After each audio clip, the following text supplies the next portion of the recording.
Տաքսի ծառայությունների վարորդները եւ գրանցված աշխատողները կանցնեն 100% սուբսիդավորման համակարգի։ Այս մասին ասել է առողջապահության նախարար Անահիտ Ավանեսյանը։ 2027 թվականի հունվարի 1-ից առողջության համընդհանուր ապահովագրության համակարգին միանալու են նոր խմբեր։ Դրանք են քաղիրավական պայմանագրերով աշխատողները, տաքսի ծառայություններում աշխատող վարորդները եւ անկախ աշխատավարձի չափից բոլոր գրանցված աշխատողները։ 2028 թվականի հունվարի 1-ից ըստ էության արդեն կներառենք բոլոր քաղաքացիներին, գյուղացիական տնտեսություններում զբաղված մարդկանց, ուսանողներին եւ այլն։ 2028 թվականի հունվարի 1-ից մեր նպատակն է 3 միլիոն բնակչությանը ներառել առողջության ապահովագրության մեջ եւ ավարտել պետական պատվերի ծրագրերը։ Պետական պատվերի ծրագրերը 2028 թվականի հունվարից որպես բյուջետային ծրագիր հիմնականում կավարտվի, նշել է Ավանեսյանը։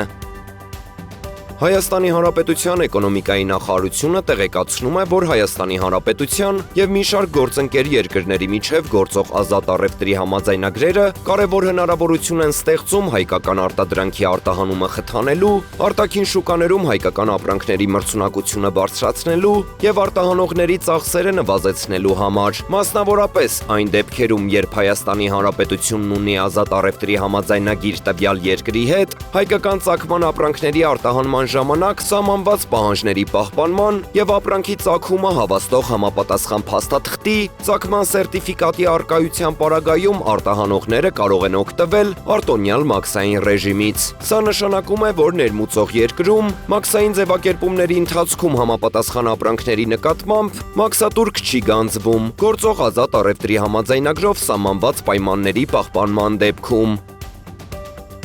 Առողջության համընդհանուր ապահովագրության վճարի չափը, որը կազմում է 129,000 դրամ, բոլոր խմբերի համար նույնական է եւ ամրագրված օրենքի համապատասխան դրույթով։ Այս մասին նշեց Հայաստանի Հանրապետության առողջապահության նախարար Անահիտ Ավանեսյանը առողջության համընդհանուր ապահովագրության 6-ամսյա արդյունքների ամփոփման թեմայով հրավիրած ասուլիսին։ Անդրադառնալով ապահովագրավճարի չափի վերանայման հավանականության հարցին, Ավանեսյանը պարզաբանեց, որ այդ գործընթացի մեխանիզմները եւս ամրագրված են օրենքով։ Նրա խոսքով առաջիկա ամսվա ընթացքում ֆինանսական հատվածի գործընկերների հետ արդեն քննարկումներ կլինեն 2027 թվականին առողջության ապահովագրության պետական սուբսիդավորման վերաբերյալ։ Նա ընդգծեց, որ ապահովագրավճարի չափի վերանայման դեպքում այն կտարածվի բոլոր շահառու խմբերի վրա։